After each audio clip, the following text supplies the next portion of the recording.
Nous sommes au 69e jour de la guerre entre le Hamas et Israël et je suis Yair Pinto en direct d'Israël.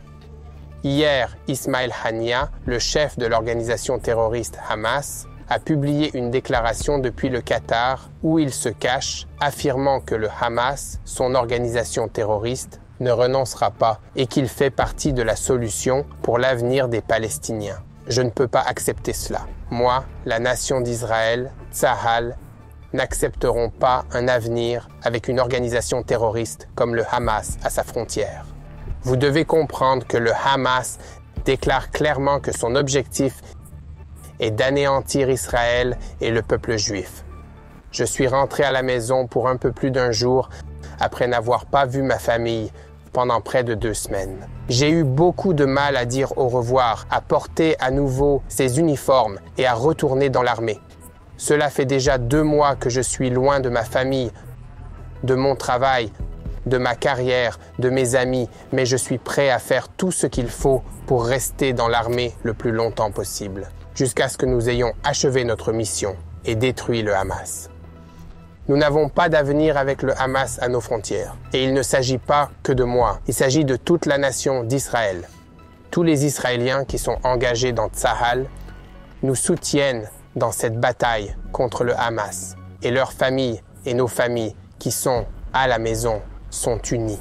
Nous voulons tous mener à bien cette mission et nous ferons tout ce qu'il faut aussi longtemps qu'il le faudra. Cela peut durer 1 an, cela peut être plus long que cela. Nous ferons tout ce qu'il faut pour vaincre le Hamas, pour le bien d'Israël, pour le bien du Moyen-Orient et pour le bien du monde entier. Cette bataille est difficile et Tsahal perd de plus en plus de soldats chaque jour.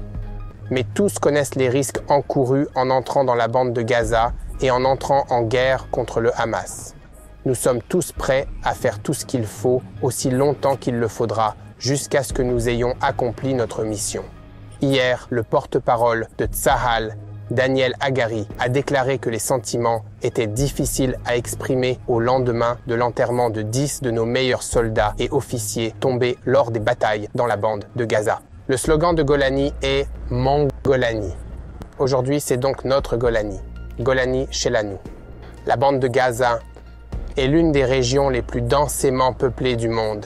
Le Hamas contrôle chaque coin de rue et dispose d'agents et de positions terroristes souterraines à l'intérieur des immeubles résidentiels, des bâtiments gouvernementaux, des hôpitaux, des jardins d'enfants et des écoles, ce qui rend les combats presque impossibles pour les forces armées. Tsahal, qui opère dans ces quartiers, doit faire du porte-à-porte pour vérifier s'il y a des otages israéliens à l'intérieur et toute information qui pourrait nous aider à les localiser. Les soldats risquent leur vie car le Hamas place des engins explosifs sur les bâtiments que Tsahal examine. Cette guerre est très compliquée pour n'importe quelle armée. Mais pour Tsahal, c'est encore plus compliqué parce que Tsahal est une armée humaine et nous ne voulons pas blesser les civils dans la bande de Gaza, tout en essayant de détruire le Hamas. De plus, les soldats qui se battent dans les rues de la bande de Gaza affrontent les terroristes du Hamas face à face, dans les couloirs, derrière les portes, dans les coins des bâtiments, ce qui rend chaque interaction mortelle pour nous comme pour les terroristes. Hier, dans la partie sud de la bande de Gaza, les forces de l'armée israélienne ont été confrontées à des terroristes du Hamas dans la zone d'une école. Les terroristes ont ouvert le feu à l'aide de fusils de sniper et de missiles RPG sur les forces qui avançaient vers les sites terroristes. À l'aide de véhicules aériens sans pilote, Tsahal a obtenu une image plus large de l'emplacement des terroristes et a pu avancer. Après avoir obtenu une image complète, Tsahal a révélé l'existence d'un poste de commandement terroriste souterrain sous l'école et dans les salles de classe. Après avoir identifié que l'ensemble de la structure était exploité par le Hamas afin de mener des attaques contre les troupes, Tsahal a déclenché une frappe aérienne et a détruit le site du Hamas. Les unités d'infanterie de la brigade Golani progressent dans la région de Sajahia, dans la partie nord de la bande de Gaza, dans la Kasbah de Sajahia. La Kasbah est une zone densément peuplée. C'est le cœur de la ville.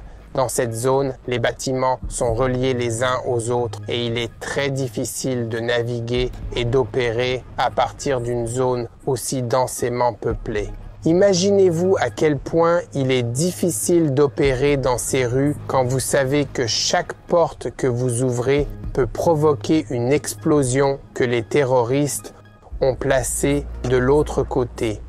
D'autre part, les terroristes empêchent les civils d'évacuer la zone parce qu'ils veulent compliquer la tâche des troupes israéliennes et utiliser les civils comme boucliers humains.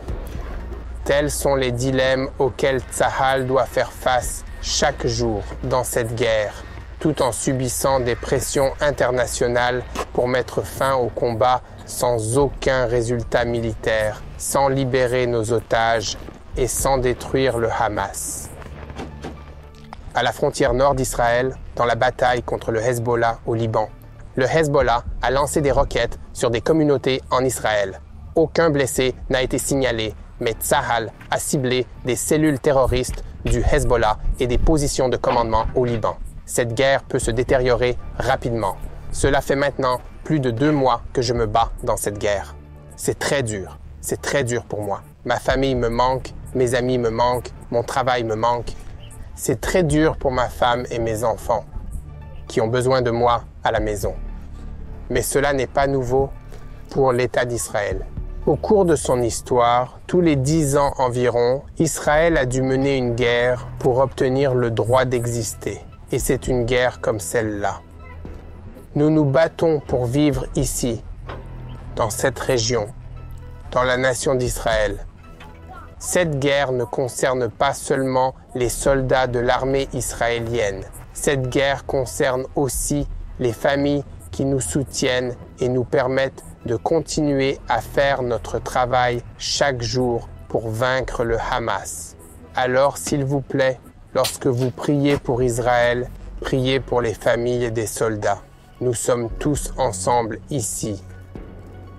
Et je suis fier d'être israélien.